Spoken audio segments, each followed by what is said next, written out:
नमस्कार विद्यार्थी मित्रांनो, Sagar Patil maths and reasoning क्लासेसमध्ये आपलं स्वागत आहे. तर बघा, आता 2026 येणाऱ्या तलाठी भरती या सरावासाठी आपण 2023 मध्ये जी तलाठी भरती झाली होती, त्याच्यामध्ये जेवढे काही पेपर झालेले आहेत 57 पेपर, तर त्याची आपण सिरीज चालू केलेली आहे. तर बघा, त्याच्यामधला आज आपण 53वा पेपर बघणार आहे, जो आपला 13/9/2023 मध्ये दुसऱ्या शिफ्टमध्ये झाला होता. तर त्याच्यामधले अंकगणित आणि बुद्धिमत्ते जे काही 25 प्रश्न आहेत तेवढे आपण आजच्या लेक्चरमध्ये बघणार आहे. तर बघा, त्याच्या आधी आपलं जे ऍप्लिकेशन आहे Sagar Patil maths and reasoning नावाचं, तर त्याच्यावरती बघा पोलीस भरतीसाठी सेपरेट बॅच अवेलेबल आहे. बॅचची फी फक्त आपली 499 रुपये आहे आणि कालावधी आपला 1% चा असेल. सेम याचप्रमाणे आपल्या ऍप्लिकेशनवरती तुम्हाला तलाठी भरतीसाठी पण सेपरेट बॅच अवेलेबल आहे. त्या पण बॅचची फी आपली 499 रुपये आहे. त्याच प्रमाणे आपल्या ऍप्लिकेशनवरती तुम्हाला एमपीएससी साठी सेपरेट बॅच अवेलेबल आहे. त्याची फी आपली 999 रुपये आहे आणि गट ब व गट क साठी पण बॅच अवेलेबल आहे. त्याची पण फी आपली 999 रुपये आहे. ठीक आहे. तर बघा, आता पहिला प्रश्न बघू आपण. बघा काय दिले बघा प्रश्नामध्ये, गटात न बसणारा शब्द ओळखा.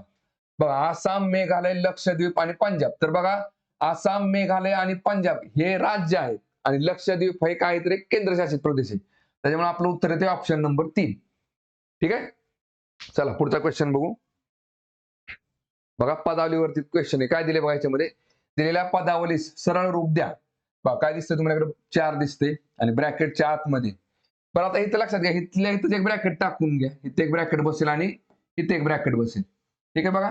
चला काय निघेल बघा, इथे मग 5 एके 5 आणि 5 त्रिक 15. ब्रॅकेटच्या आतमध्ये काय निघेल, 3 गुणिले 4. बरोबर आहे का बघा, 10 अधिक 3 गुणिले 4 परत वजा इकडे काय निघेल बघा, 4 गुणिले 4 बरोबर 4 चौक 16. चला आता काय निघेल बघा, 4 ब्रॅकेटच्या आतमध्ये बघा 10 अधिक इथे किती आलं, 4 त्रिक 12 वजा 16. म्हणजे काय निघेल बघा इकडं, बघा 12 आणि 10 22 आणि 22 मधनं 16 गेले, राहिले किती 6. बरोबर आहे का, इथे 6 येते. म्हणजे 4 बघा, 4 सक्का किती येते 24. म्हणजे आपलं उत्तर आलं पाहिजे ऑप्शन नंबर 4, 24. ठीक आहे. चला पुढचा क्वेश्चन बघू. बघा काय दिले बघा, सिरीज वरती क्वेश्चन आहे. If all the numbers are drop in the given series, which of the following is fifth from the right. तर बघा, सगळे नंबर जर आपण काढून टाकले, सगळे नंबर, तर काय म्हटले बघा, तर उजव्या बाजूने 5व्या क्रमांकाला काय निघेल, उजव्या बाजूने 5व्या क्रमांकाला काय निघेल बघा. मग याच्यामध्ये बरं फक्त नंबर मोजायचे नाही आपल्याला. ठीक आहे बघा, सगळं काढत बसण्यापेक्षा बघा 1 2 3 4 आणि 5 काय निघेल उजव्या साईडने 5व्या क्रमांकावर ऍट द रेट, म्हणजे ऑप्शन नंबर पाहिजे. ठीक आहे. चला पुढचा क्वेश्चन बघू. बघा काय दिले बघा प्रश्नामध्ये, एक टाकी साधारणपणे 7 तासात भरते. जेव्हा तिच्या तळातून गळती होते तेव्हा ती भरण्यास 8 तास लागतात. बघा लक्षात घ्या, सेपरेट एक टाकी असेल तर 7 तासात भरते आणि जर तळामध्ये जर छिद्र असेल तर 8 तास लागतात. म्हणजे हा एक नळ आणि हा एक नळ, दोन्ही नळ चालू केले तर मग 1 तास वाढतोय. चला परत, जर टाकी पूर्ण भरलेली असेल तर गळती झाल्याने किती कालावधीत ती रिकामी होईल. ठीक आहे बघा, आणि समजा जर भरलेली टाकी असेल तर एकट्या ह्या छिद्राला ती टाकी रिकामी करायला किती वेळ लागेल. तर बघा लक्षात घ्या, आता एक आपण टाकीमध्ये पाणी टाकणारा नळ ए आहे असं समजू आणि टाकीतनं पाणी बाहेर टाकणारा नळ कुठला बी आहे असं समजू आपण. ठीक आहे बघा, आता सेपरेट जर ए नळ टाकी भरली तर त्याला 7 तास वेळ लागतो. ठीक आहे बघा, आणि ए बरोबर जर बी नळ असेल म्हणजे थोडक्यात ते छिद्र असेल पाणी बाहेर टाकणारा, दोघांना मिळून किती वेळ लागतंय बाबा, 8 तास लागतो. म्हणजे 1 तास एक्स्ट्रा लागतोय कारण टाकीला छिद्र आहे. मग आता 7 आणि 8 चा लसावा किती आला, आता 56 आला. मग 56 म्हणजे आपण काय पकडायचं, तर टाकीची एकूण क्षमता. बघा टाकीची क्षमता, टाकीची क्षमता किती पकडली आपण, तर 56 लिटर पकडली. मग मला सांगा, 56 लिटर भरायला जर ए ला 7 तास वेळ लागत असेल तर एका तासामध्ये ते ए न हा किती पाणी भरेल, तर 7 8 56 8 लिटर पाणी टाकेल. आणि ए आणि बी मिळून जर 8 तासामध्ये भरत असेल तर एका तासामध्ये टाकीत किती पाणी पडेल, तर 7 लिटर. बघा 8 7 56 7 लिटर पाणी पडेल. मग आता मला सांगा, जर ए हा नळ 8 लिटर पाणी टाकतोय आणि दोन्ही नळ चालू केले तर 7 लिटर पाणी टाकीमध्ये पडते. याचा अर्थ काय, हा 8 टाकतोय आणि ह्याच्यातनं एक काय होते तर मायनस होते. बरोबर आहे का. मग थोडक्यात इथून 8 लिटर पाणी पडते आणि ह्याच्यातनं काय होते, 1 लिटर पाणी निघून जाते खाली. बरोबर आहे का. मग विचारले काय, तर गळती झाल्याने, हा जर टाकी पूर्ण भरलेली असेल तर गळती झाल्याने किती कालावधीत ती रिकामी होईल. आणि जर टाकी भरलेली असेल आणि फक्त जर त्या ठिकाणी जर आपण हा गळतीचा जर नळ चालू केला तर किती वेळ लागेल. मला सांगा, टाकी क्षमता किती आपली 56 लिटर आहे आणि त्या गळती करणाऱ्या नळाची कॅपॅसिटी किती, एका तासामध्ये तो 1 लिटर पाणी बाहेर टाकतोय. मग 56 लिटर बाहेर काढायला त्याला किती वेळ लागेल, तर 56 तास वेळ लागेल. 56 तास म्हणजे ऑप्शन नंबर 3 येते. ठीक आहे. चला पुढचा क्वेश्चन बघू. बघा सरळ व्याज चक्रवाढ व्याजावरती प्रश्न आहे. काय दिले बघा. जर 1200ची मुद्दल 3 वर्षांसाठी 7.5% दराने बँकेमध्ये ठेव म्हणून जमा केली तर त्यावर मिळणाऱ्या सरळ व्याजाची गणना करा. ठीक आहे. आता सरळ व्याजाचा फॉर्म्युला काय असतो बघा. बघा सरळ व्याज बरोबर मुद्दल गुणिले मुदत गुणिले दर छेद 100.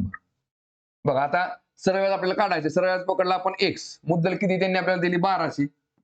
मुदत किती आपली तर 3 वर्षांसाठी आणि दर किती आपला तर 7.5% दराने म्हणजे 7.5 छेद 100. ठीक आहे. चला आता मग काय करायचं बघा. हे जर पूर्णांकामध्ये करायचं असेल तर हा एक शून्य कमी करा आणि इकडे 75 करून टाका आणि आता भाग घालवा. काय निघेल बघा इकडं 25 त्रिक 75 25 चोक 100 परत 4 एक्के 4 आणि 4 त्रिक 12 म्हणजे इकडे 30 आले. मग 30 गुणिले 3 बघा 3 त्रिक 9 9 त्रिक 27 27 वरती फक्त एक शून्य वाढवा कुठला हा. म्हणजे 270 रुपये तुम्हाला सरळ व्याज मिळेल. म्हणजे उत्तर असेल आपलं ऑप्शन नंबर 4. ठीक आहे. चला पुढचा क्वेश्चन बघू. बघा काय दिले बघा प्रश्नामध्ये. एक दुचाकी 7 लिटर इंधनामध्ये 560 किलोमीटर अंतर पार करते तर ती 5 लिटर इंधनामध्ये किती अंतर पार करेल. काय ना बघा साधं गणित काय 560 किलोमीटर अंतर जायला 7 लिटर लागते. तर मग 5 लिटर मध्ये किती एवढंच आहे. तिरकस गुणाकार करा. हे ह्याला गुणा x गुणिले 7 बरोबर 560 गुणिले 5 560 गुणिले 5 काय निघेल x जागेल ठेवा आणि 7 जो आहे तो बरोबर त्या पलीकडे टाका. काय निघेल बघा 560 गुणिले 5 भागिले 7 काय निघते बघा इकडं 7 एके 7 7 8 56 म्हणजेच काय 8 पंचे 40 40 म्हणजे किती आलं मग 400 किलोमीटर. 7 तासामध्ये 560 तर 5 तासामध्ये 400 किलोमीटर म्हणजेच ऑप्शन नंबर 4 येते. ठीक आहे. चला पुढचा क्वेश्चन बघू. बघा सिरीज चॅप्टरचा क्वेश्चन आहे. काय दिले बघा याच्यामध्ये. तर प्रश्नचिन्ह जागी येणारी संख्या कोणती असेल बघा 3 15 51 159 आणि इकडे x पकडू. काय दिसतंय बघा. बघा 3 आणि 12 मध्ये जर बघितलं आपण तर बघा अधिक 12 3 अधिक 12 15 येते. परत 51 मधनं 15 गेले किती येते बघा 36. 15 अधिक 36 केले की 51 येते. परत 51 अधिक 159 म्हणजे 59 मधनं 51 गेले राहिले किती 108. ठीक आहे. मग आता इथं किती निघते बघा. चला बघा काय निघेल 12 गुणिले 3 12 त्रिक 36 36 गुणिले 3 केले काय ते 108 येते. मग 108 गुणिले 3 करा किती निघते बघा इकडं 108 गुणिले 3 बघा 3 8 24 3 0 0 2 अशी 2 आणि 3 1 3 मग 324 अधिक ऍड करा अधिक 324. ठीक आहे बघा. मग 159 अधिक 324 किती निघते बघा 159 अधिक 324 बघा 9 4 13 हात चाला 1 5 आणि 2 7 आणि 1 8 आणि इकडे 3 आणि 1 4 म्हणजे 483 उत्तर येते. 483 म्हणजेच किती येते ऑप्शन नंबर 3. ठीक आहे. चला पुढचा क्वेश्चन बघू. बघा काय दिले बघा प्रश्नामध्ये. बॉडमास वरती क्वेश्चन आहे पण बघा ह्या टाईपचे क्वेश्चन बॉडमासने सॉल्व्ह करतो आपण पण हे कोडिंग डिकोडिंग मध्ये येतात का कारण या ठिकाणी चिन्ह बदललेले असतात. काय दिले बघा दिलेल्या प्रश्नात अधिक म्हणजे वजा असेल गुणिले म्हणजे भागिले असेल वजा म्हणजे अधिक असेल आणि भागिले म्हणजे गुणिले असेल तर खालील प्रश्नाचे उत्तर शोधा. ठीक आहे बघा. चला 112 आधी नंबर लिहून घ्या 112 इकडे 8 दिली. ठीक आहे बघा. चला परत बाहेर काय केले 2 आणि इकडे 4. चला गुणिलेचा अर्थ काय दिलाय बघा त्यांनी गुणिले म्हणजे भागिले बघा इथं भागिले देऊन टाका इथं पण भागिले देऊन टाका आणि परत दिले भागिले भागिले म्हणजेच काय भागिले म्हणजे गुणिले इथं गुणिले देऊन टाका. ठीक आहे बघा. चला आधी ब्रॅकेट सॉल्व्ह करा. काय निघेल माझ्याकडे 112 जर 8 ने भागलं तर 8 1 8 राहिले 3 परत 8 चौक 32 14 आले. ठीक आहे बघा. परत 14 भागिले 2 गुणिले 4 येते. मग आता परतचं ब्रॅकेट कुठं बसेल बघा इथं बसेल. काय निघेल बघा 14 भागिले 7 झालं 2 7 14 गुणिले 4 म्हणजे किती येते 7 चौक 28 म्हणजे आपलं उत्तर निघालं ऑप्शन नंबर 3.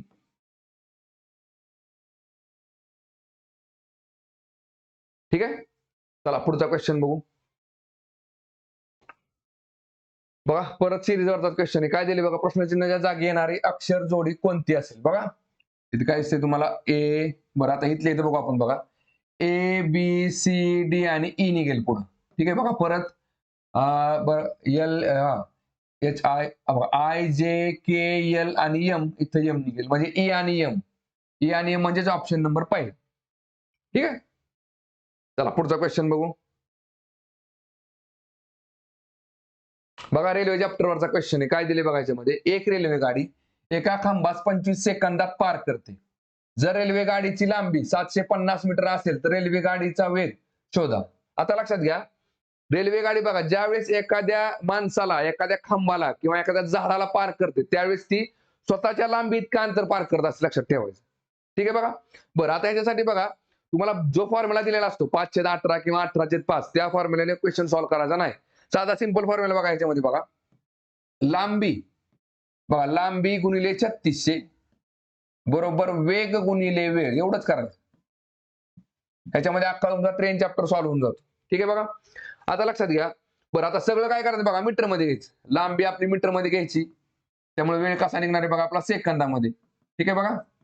बघा लांबी जी असेल ती लांबी म्हणजे कुठली रेल्वेची लांबी. ठीक आहे बघा ती मीटर मध्ये घेतली आपण 3600 म्हणजे काय असते तर एका तासामध्ये 3600 सेकंद असतात. ठीक आहे. बरं आता बरं इथं ही पण मेथड वापरायची गरज नाही का आपल्याला त्यांनी बघा वेग जो विचारलाय तो किलोमीटर पर आवर मध्ये नाही विचारलेला तर तो तुम्हाला मीटर पर सेकंदामध्ये विचारलेला आहे. बरं असू द्या आधी हे समजून घ्या. इथं बघा वेळ जो असतो ना तो सेकंदामध्ये घ्यायचा आपला. ठीक आहे. आणि वेग जो आहे ना आता बघा आपला वेग इथं जो काय वेग समजा दिलेला असेल त्यांनी तर तो वेग जो असतो ना तो एक समजा आता आपला वेग आहे 25 किलोमीटर पर आवर म्हणजे एका तासामध्ये गाडी 25,000 किलोमीटर जाते. पण एका तासामध्ये गाडी मीटर मध्ये किती जाते तर 25,000 मीटर म्हणजे किलोमीटरचं मीटर मध्ये करून घ्यायचं कन्व्हर्जन. इथं पण हे मीटर मध्ये घ्यायचं आणि ह्याच्यावरून आपला रेल्वे चॅप्टर आपण सॉल्व्ह करू शकतो. बरं आता इथं या फॉर्म्युल्याची गरज नाही का तुम्हाला फक्त काय विचारलंय तर रेल्वे गाडीचा वेग शोधा किती तर मीटर पर सेकंद मध्ये. आता मला सांगा 750 मीटर गाडीने अंतर पार केले. मग थोडक्यात काय 750 मीटर अंतर पार करायला गाडीला किती वेळ लागला तर 25 सेकंद वेळ लागलाय. मग झालं मग एका सेकंदामध्ये किती बघा 25 एक 25 25 त्रिक 75 म्हणजेच काय 30 metre per second. Option number 4. हे तर याची गरज नाही आपल्याला आता सध्याला वापरायची. ठीक आहे. चला पुढचा क्वेश्चन बघू. बघा काय दिले बघा प्रश्नामध्ये 10 संख्यांची सरासरी 5 आहे. जर या संख्यांपैकी प्रत्येकीस 8 ने गुणले तर नवीन सरासरी किती असेल बघा. प्रत्येक संख्येला जर मल्टिप्लाय बाय तुम्ही 8 करत असाल तर तुमची सरासरी पण काय होणार आहे मल्टिप्लाय बाय 8 होणार आहे. पहिली सरासरी किती आहे तुमची 10 संख्यांची सरासरी 5 आहे. आणि नंतर प्रत्येक बघा त्या 10 मधल्या प्रत्येक संख्येला तुम्ही काय केले 8 ने मल्टिप्लाय केले. सरासरीला पण मग सरासरी पण तुमची काय मल्टिप्लाय बाय 8 होणार आहे. काय होईल 5 गुणिले 8 45 40 तुमचा ऍव्हरेज काय निघेल नवीन मग 40 निघेल म्हणजेच ऑप्शन नंबर पहिला आहे. ठीक आहे. चला पुढचा क्वेश्चन बघू.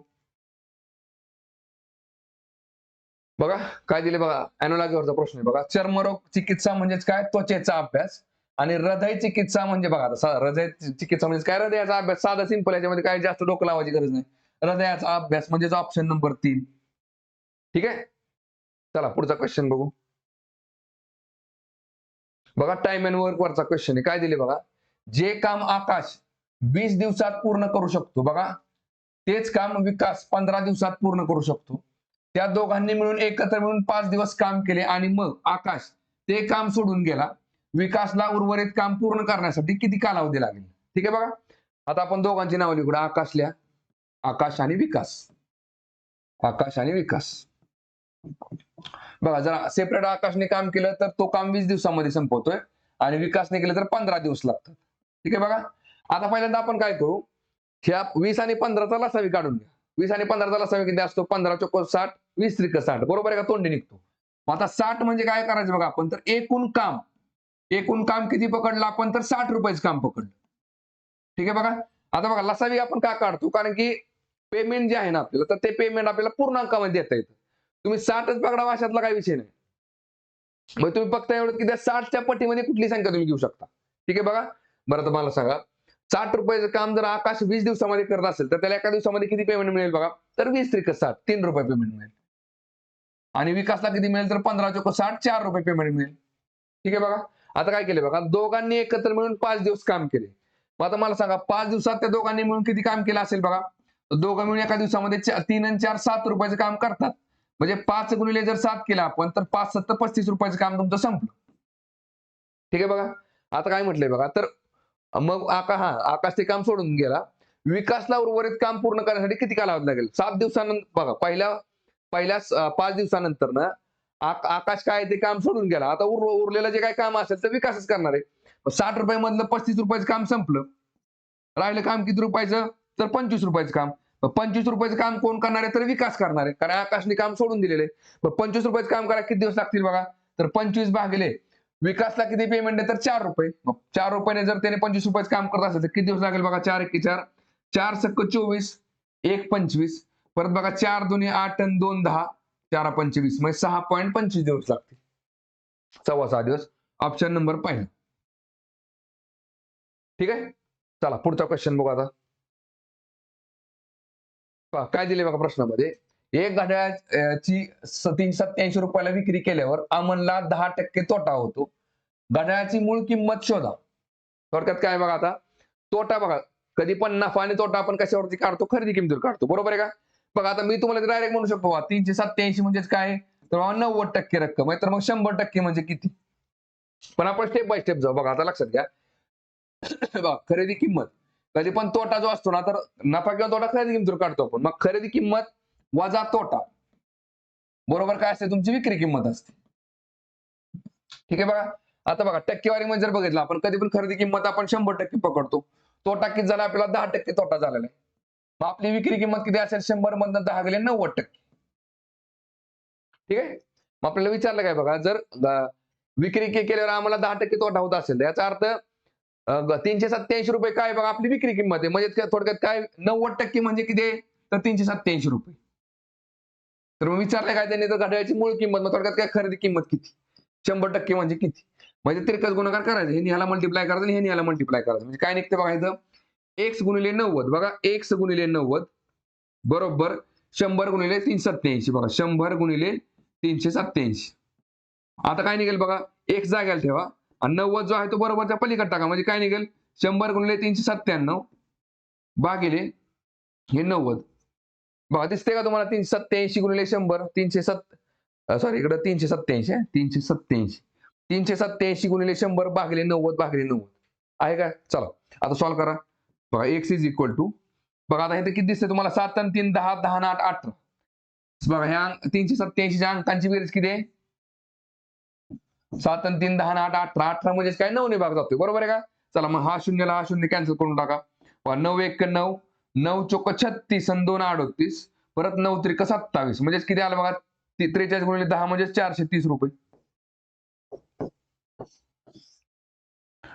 ₹430 म्हणजेच काय? ते ऑप्शन नंबर 4 येते.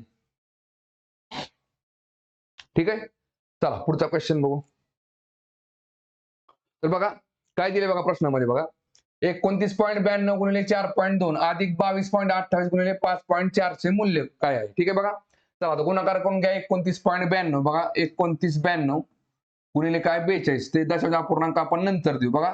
2 दुणे 4, 92 18, परत 92 18 आणि 19, परत 2 दुणे 4 आणि 1 5, परत 0 आले बघा. 4 दुणे 8, 4 9 36, परत बघा 4 9 36 आणि 3 झाले 39, परत 4 दोन्ही 8 आणि 3 झाले 11. म्हणजे किती निघते इकडे? 4 झाले 8 आणि 8 16 हातचा आला 1, 9 आणि 1 10 आणि 6 16 हातचा आला 1, 9 आणि 1 10 आणि 5 15 हातचा आला 1, 1 आणि 1 2 आणि इकडे 1. म्हणजे 105. बरं दशांश अपूर्णांकाच्या पुढे किती आहेत बघा, इथं 2 आहेत आणि इथं 1 आहे. बरोबर आहे का? म्हणजे 2 आणि 1 किती झाले? 3. मग 3 घरं सोडून दशांश अपूर्णांक देऊन टाका. म्हणजे 125.664 येते. ठीक आहे. चला परत पुढचं बघा. 22.28 आहे ना बघा. 22 28 गुणिले 54. चला गुणाकार करा. काय निघते बघा? 4 8 32, 4 दुणे 8 आणि 3 झाले 11, 4 दुणे 8 आणि 1 9, 4 दुणे 8. इथं शून्य लिहा बघा. 5 8 40, परत किती झाले बघा? 5 दुणे 10, 10 आणि 4 14, परत 5 दुणे 10, 10 आणि 1 11, परत 5 दुणे 10, 10 आणि 1 11. तर काय निघते बघा इकडे? 2 1 9 4 13 हातचा आला 1, 8 9 10 हातचा आला 1, 1 आणि 1 2 आणि इकडे 1. म्हणजे 120. बघा आता इथं दशांश अपूर्णांकाच्या पुढे किती घर आहेत बघा? 22.28 मध्ये इथं डॉट आला. इथं 5.4 आहे म्हणजे इथे एक डॉट द्या. म्हणजे बघा दशांश अपूर्णांकाच्या पुढे किती घर झाली? इथं 2 आणि इथे 1 3 घर झाली. 3 घर सोडून दशांश अपूर्णांक देऊन टाका. 120.312. ठीक आहे बघा. आता यांची बेरीज आहे. बरोबर आहे का?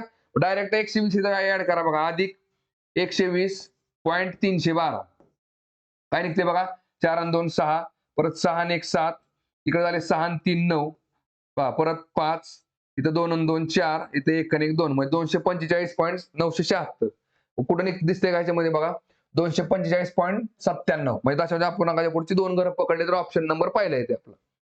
ठीक आहे. चला पुढचा क्वेश्चन बघू. बघा काय दिले बघा प्रश्नामध्ये. अमित हा त्याच्या ऑफिसमध्ये 15 किलोमीटर पर आवरच्या वेगाने चालत जात 10 मिनिटे उशिरा पोहोचतो.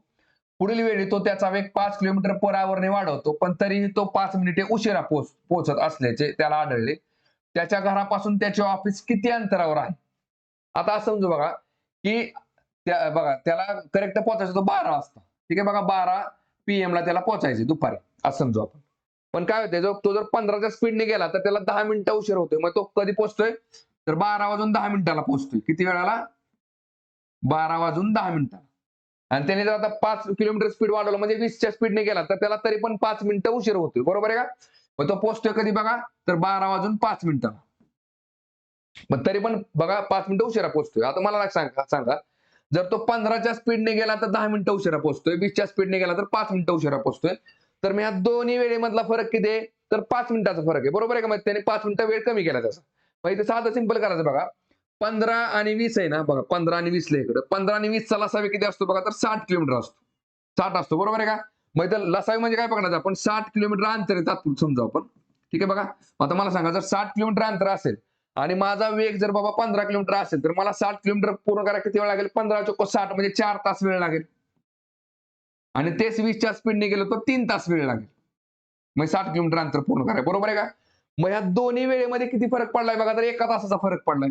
बरोबर आहे का. 1 तास म्हणजे किती झाले तर 60 मिनिटाचा फरक पडलाय. मग मला सांगा जर तुमचं अंतर जर घरापासून तुमचं काय ऑफिसचं अंतर जर 60 किलोमीटर असेल तर तुमच्या वेळेमध्ये 60 मिनिटाचा फरक पडतोय. बरोबर आहे का. बघा 60 किलोमीटरला किती फरक पडतोय तर 60 मिनिटाचा फरक पडतोय. ह्या दोन्ही कशामधला फरक तर ह्या दोन स्पीड मधला म्हणजे दोन वेगवेगळ्या स्पीडने जर तुम्ही अंतर पूर्ण केलं तर तुमच्या वेळेमधला फरक 60 मिनिटाचा फरक आहे. मग तेच जर आपल्याला बघा इथं आपण काय बघितले 5 मिनिटाचा फरक पडलाय.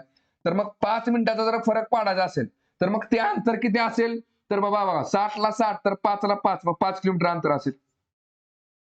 म्हणजे आपलं उत्तर असेल ऑप्शन नंबर 3. ठीक आहे. चला पुढचा क्वेश्चन बघू. बघा अल्फाबेट वरचा क्वेश्चन आहे. काय दिले बघा प्रश्नचिन्हाच्या जागी येणारे अक्षर कोणते असेल बघा BCD अधिक 2 केले की D येते. D च्या पुढे बघा EF परत 2 घर पुढे गेले की F निघते. परत F च्या पुढे बघा EF GHI 3 घर पुढे गेले की I निघते. I च्या पुढे L बघा HI JKL परत 3 घर पुढे गेले की L निघते. आता L पासून P बघा L MNOP 4 घर पुढे गेले की P निघते. आणि P पासून T बघा P QRST परत 4 घर पुढे गेले की T निघते. आता T पासून Y बघा Y T पासून बघा ST UVWXY 5 घर पुढे गेले की Y निघते. मग आता आणखी एकदा आपल्याला 5 घर पुढे जावं लागेल. बरोबर आहे का बघा 2 2 3 3 4 4 आता 5 5 Y च्या पुढे 5 घर काय निघाले Y च्या पुढे Z नंतर परत A B C आणि D म्हणजे D उत्तर येते बघा ऑप्शन नंबर 4. ठीक आहे. चला पुढचा क्वेश्चन बघू. बघा काय दिले बघा गटात न बसणारा शब्द ओळखा म्हटले. ठीक आहे. आता काय दिले बघा दार्जिलिंग. तर दार्जिलिंग काय बघा तर पश्चिम बंगाल मधले एक शहर आहे. पश्चिम बंगाल मधले एक शहर आहे. ठीक आहे. आता बघा शिलाँग मला सांगा शिलाँग जे आहे तर ती कशाची राजधानी बघा तर शिलाँग ही मेघालयची राजधानी. मेघालयची राजधानी. बघा मणिपूर इम्फाळ जर पकडला आपण तर ती मणिपूरची राजधानी. आणि इटानगर जर पकडला आपण इटानगर तर हे अरुणाचल प्रदेश. अरुणाचल प्रदेशची राजधानी. मग ह्याच्यामधलं आपलं उत्तर निघालं ऑप्शन नंबर पहिला कारण बाकीच्या तिन्ही काय तर राजधानी आहेत. ठीक आहे. चला पुढचा क्वेश्चन बघू. बघा सिलॉगिझम चॅप्टरचा क्वेश्चन आहे. काय दिले बघा याच्यामध्ये दिलेले आहे बघा दिलेली विधाने ही सामान्यपणे ज्ञात तथ्यांपेक्षा वेगळी असल्याचे आढळले तरी ती सत्य आहेत असे गृहीत धरून दिलेल्या निष्कर्षांपैकी कोणता निष्कर्ष दिलेल्या विधानांची तर्कसंगत आहे ते ठरवा. बघा विधान काय म्हटलंय, सर्व सोफे उषा आहेत. बघा सर्व सोफे हे काय आहेत तर उषा आहेत. परत काय दिले बघा, काही उषा खुर्च्या आहेत. बघा काही उषा या खुर्च्या आहेत. बघा सर्व सोफे उषा आहेत, काही उषा या खुर्च्या आहेत. ह्याला काय म्हणतो आपण, स्टँडर्ड डायग्राम. जेवढं विधानात दिले तेवढं आपल्या डायग्राम मध्ये असतं ना, त्याला आपण म्हणतो स्टँडर्ड डायग्राम. आता बघा कधी पण बघा, जर होकारार्थी निष्कर्ष असतो ना, त्याला एकच डायग्राम पुरेशी असते. कुठली, स्टँडर्ड डायग्राम. आधी मग सुरुवातीला होकारार्थी निष्कर्ष चेक करा. बघा हा पहिला जो आहे तो शक्यतावरती विचारला, दुसरा होकारार्थी. आधी होकारार्थी चेक करा. काय दिले बघा, काही खुर्च्या उषा आहेत. बघा काही खुर्च्या उषा आहेत का, तर बघा आहेत. काही खुर्च्या उषा आहेत. खुर्च्याचा हा भाग उषा आहे. 2 नंबर बरोबर आहे. पहिलं काय दिले बघा, किमान काही सोफे हे खुर्च्या असण्याची एक शक्यता आहे. बघा किमान काही सोफे हे खुर्च्या असण्याची एक शक्यतामध्ये विचारलंय. बघा लक्षात घ्या. शक्यता असू शकते का, असू शकते. कशी लक्षात घ्या, बघा आता पहिलं बघा, आता तुम्हाला मी इकडे पॉसिबिलिटी दाखवतो. पॉसिबिलिटी कशी असते बघा, सर्व सोफे उषा आहेत. बघा सर्व सोफे उषा आहेत. बघा सर्व सोफे काय दिले आपल्याकडे, उषा दिली. आणि दुसरं वाक्य काय दिले बघा, काही उषा खुर्च्या आहेत. बघा काही उषा काय दिले बघा, काही उषा या खुर्च्या आहेत.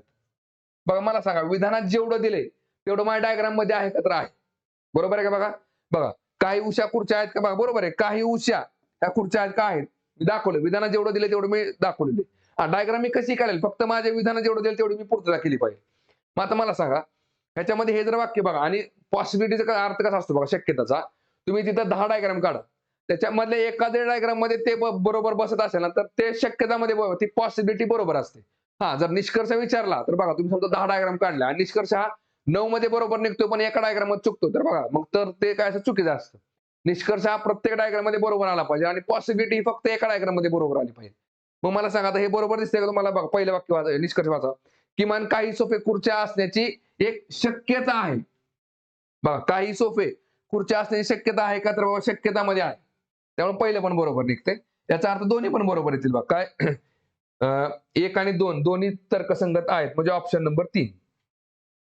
ठीक आहे. चला पुढचा क्वेश्चन बघू. बघा एनॉलॉजीवरचा प्रश्न काय दिले बघा, दिवस रात्र. मग दिवसच्या विरुद्ध काय असते, रात्र असते. पहाटच्या विरुद्ध काय असते बघा, तर काय निघेल इकडे, तिन्ही सांज निघेल. Option number 4. ठीक आहे. बघा म्हणजे बघा पहाट काय असते बघा, दिवस उजळायच्या आधीचा वेळ. तसंच बघा पूर्ण रात्र होण्याच्या आधीचा वेळाला काय म्हणतो आपण, तिन्ही सांज म्हणतो. ठीक आहे. चला पुढचा क्वेश्चन बघू. बघा काय दिले बघा, प्रॉफिट अँड लॉस चॅप्टरवरचा क्वेश्चन आहे बघा. सुमित्राने एक कलाकृती 650 रुपयाला विकली आणि तिला 30% तोटा झाला. तर 30% नफा मिळवण्यासाठी तिने ती कोणत्या किमतीस विकली पाहिजे.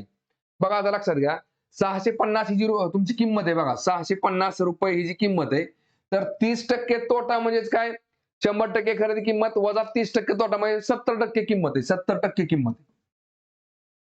तर मग तुम्हाला 30% जर नफा मिळवायचा असेल, तर ती वस्तू किती रुपयाला विकली पाहिजे तुम्हाला. समजा 100 रुपये वस्तूची खरेदी किंमत आहे, तर तुम्ही 30 रुपये तोटा सहन केला, म्हणजेच काय 70 रुपयाला विकली.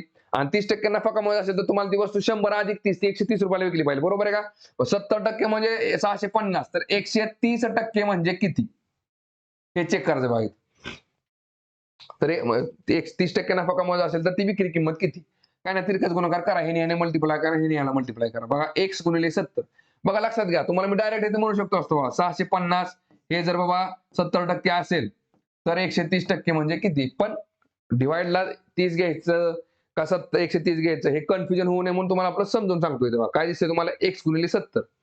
जर हे नाही कळलं तर मग या मेथडने जायचं आपण. काय x गुणिले 70 बरोबर 650 गुणिले 130, 650 गुणिले 130. बघा चला x जागेला ठेवा आणि 70 जो आहे तो बरोबरच्या पलीकडे टाका. काय निघेल बघा, 650 गुणिले 130 भागिले 70 बरोबरच्या पुढे गेले की छेदाला जाते.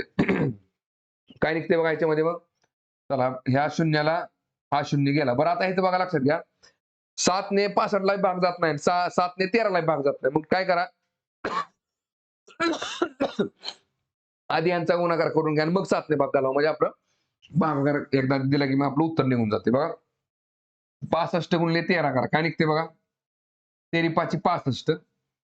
13 का 88, 88 79 80 आणि किती झालं 84, म्हणजे 845 आलं, बरोबर आहे का?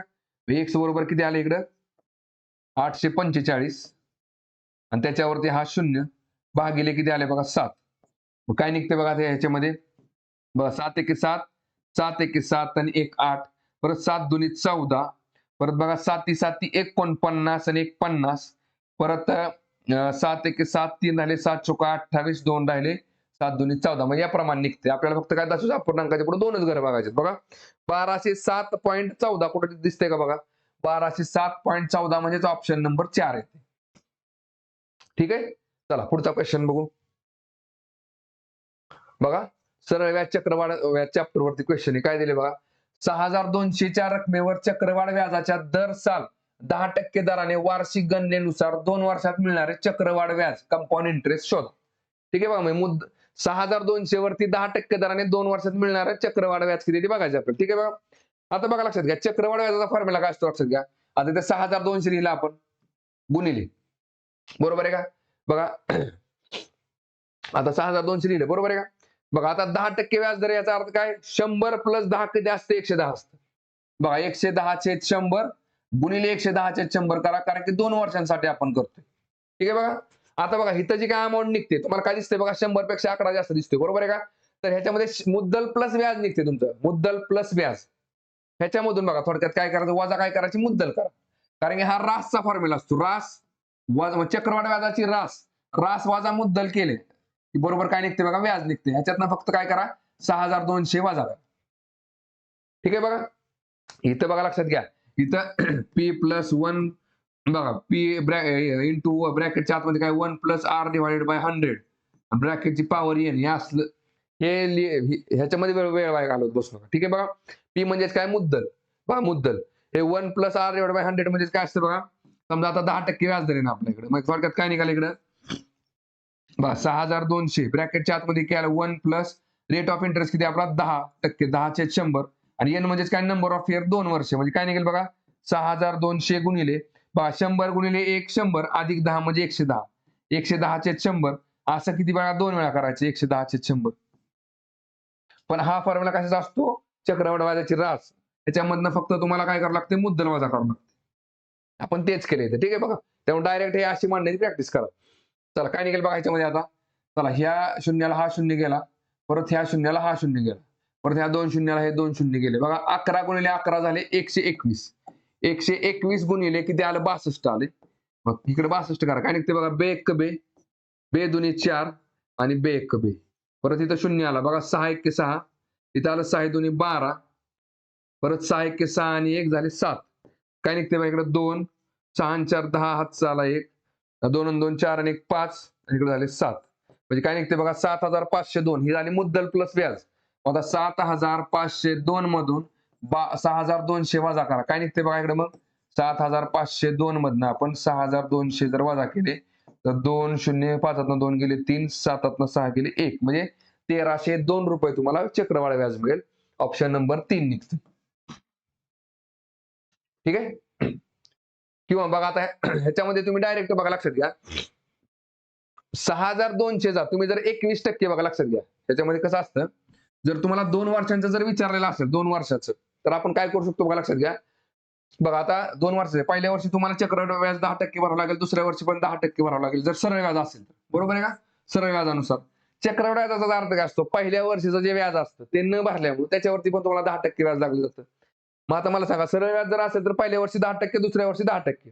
चक्रवाढ व्याजामध्ये बदल काय होणार फक्त, हे 10 रुपये न भरल्यामुळे 10% व्याज लागलं, म्हणजेच काय 10चा 10% किती झाला 1 रुपये, इथे 1, म्हणजे बघा टोटल व्याज किती गोळा होणार आहे मग 10 आणि 10 20 आणि 21%. म्हणजे तुम्ही त्या ठिकाणी 6200 रुपयाचा डायरेक्ट 21% काढला तरी आपलं उत्तर निघून जातं, लक्षात घ्या. म्हणजे तो 2 शून्याला 2 शून्य कॅन्सल झाले. बघा 62 गुणिले 21 जरी केलं तुम्ही 62 गुणिले 21 तर काय निघेल बघा, 21 दुने 42 बघा 21 चोक किती निघते बघा, 20 21 26 126 आणि 4 किती झाले 130, म्हणजे परत तुमचं 1302 उत्तर निघून जाते, 1302. ठीक आहे, चला पुढचा क्वेश्चन बघू. बघा परत एकदा सिलॉगिझम चॅप्टरचा क्वेश्चन आहे. काय दिले बघा याच्यामध्ये, 2 विधाने दिली आहेत ज्यानंतर 1 2 क्रमांकाचे 2 निष्कर्ष दिलेले आहेत. दिलेली विधाने हे सामान्यपणे ज्ञात तथ्यांपेक्षा वेगळी असल्याचे आढळले तरी ती सत्य आहेत असे गृहीत धरून दिलेल्या निष्कर्षांपैकी कोणता निष्कर्ष दिलेल्या विधानांची तर्कसंगत आहे ते ठरवा. बघा विधान काय म्हटलंय, सर्व पदके कांस्य आहेत. बघा सर्व पदके कांस्य आहेत. चला परत पुढे काय दिले, सर्व बक्षिसे पदके आहेत. सर्व बक्षीस कुठं आहेत तर पदके आहेत, म्हणजे पदकाच्या आतमध्ये काय निघेल बघा, बक्षीस निघेल. बघा सर्व बक्षिसे पदके आहेत. ठीक आहे, चला ह्याला म्हणतो आपण स्टँडर्ड डायग्राम. स्टँडर्ड डायग्राम म्हणून सुरुवातीला होकारार्थी निष्कर्ष चेक करून घ्यायचे. बघा दोन्ही निष्कर्ष कसे होकारार्थी, याचा अर्थ काय, आपल्याला एवढी एकच डायग्राम पुरेशी. ठीक आहे बघा, चला पहिलं वाक्य वाचा, सर्व बक्षिसे कांस्य आहेत. बघा सर्व बक्षीस कांस्य आहेत का, तर आहेत. बघा बक्षीस कुठं आहे तर कांस्य आतमध्ये दिसते, बरोबर आहे का. मग पहिलं काय ते बरोबर येते. दुसरं बघा, सर्व कांस्य पदके आहेत. बघा सर्व कांस्य पदके आहेत का नाही, कांसचा आतला एवढा भाग फक्त पदक आहे, कांसचा हा भाग पदक नाही. त्यामुळे 2 नंबर काय झालं, चूक झालं. काय निघेल बघा, केवळ एक तर्कसंगत आहे, म्हणजेच ऑप्शन नंबर पहिला. ठीक आहे, चला पुढचा क्वेश्चन बघू. बघा काय दिले बघा प्रश्नामध्ये, प्रश्नचिन्ह जागी येणारी संख्या कोणती असेल. बघा 120 99. बघा 120 99 80 63 48 35 24 आणि x. चला काय निघते बघा इकडं, 120 वजा काय निघेल बघा, 21 निघेल. बरोबर आहे का. चला 99 मधून 19 वजा केले की 80 येते. 80 मधून बघा 17 वजा केले की 63 येते. 63 मधून 15 वजा केले की बरोबर 18 येते. बघा 48 मधून 13 वजा केले की 35 येते. 35 मधून 11 वजा केले की 24 येते. 24 मधून किती वजा करावं लागेल आपल्याला, 9 करावं लागेल. बघा 2चा गॅप आहे. 21 बघा 21 19 17 15 13 11 आणि 9 वजा करा 24 मधनं. 24 मधनं 9 वजा केले काय निघते बघा, 15 निघते. 15 आणि 9 24. म्हणजे आपलं उत्तर निघतंय ऑप्शन नंबर 3. ठीक आहे, चला पुढचा क्वेश्चन बघू. बघा काय दिसतंय बघा प्रश्नामध्ये, प्रश्नचिन्हाच्या जागी येणारे अक्षर कोणते असेल. बघा एल आणि एन मध्ये बघा, एम एन 2 घरं पुढे गेले की एन निघते. एनच्या पुढे क्यू बघा, एन ओ पी क्यू 3 घरं पुढे गेले की क्यू निघते. क्यूच्या पुढे यू बघा, Q O P Q. R S T आणि यू बरोबर 4 घरं पुढे गेले की यू निघते. आणि यूच्या पुढे झेड बघा, U V W x Y Z 5 घरं पुढे गेले की झेड निघते. याचा अर्थ काय बघायचा, 5 4 3 2 आणि आता फक्त एलच्या पाठीमागे एक घर जावा, जे के एल. बरोबर आहे का. पहा केच्या पुढे गेले एक घर गेले की एल निघते, के एल. म्हणजे आपलं उत्तर येते ऑप्शन नंबर पहिला. तर बघा 25च्या 25 प्रश्न झालेले. ठीक आहे, तर परत एकदा आपल्या ऍप्लिकेशन वरती बघा पोलीस भरतीसाठी सेपरेट बॅच अवेलेबल आहे. बॅचची फी फक्त आपली 499 रुपये आहे. सेम याचप्रमाणे आपल्या ऍप्लिकेशन वरती तुम्हाला तलाठी भरतीसाठी पण बॅच अवेलेबल आहे, त्याची पण फी आपली 499 रुपये आहे. बघा सीसीआर साठी पण बॅच अवेलेबल आहे, एमपीसी साठी त्याची पण फी आपली 999 रुपये. आणि कंबाईन गट ब व गट क साठी बॅच अवेलेबल आहे, त्याची पण फी आपली 999 रुपये. ठीक आहे, तर थांबू आता आपण या ठिकाणी.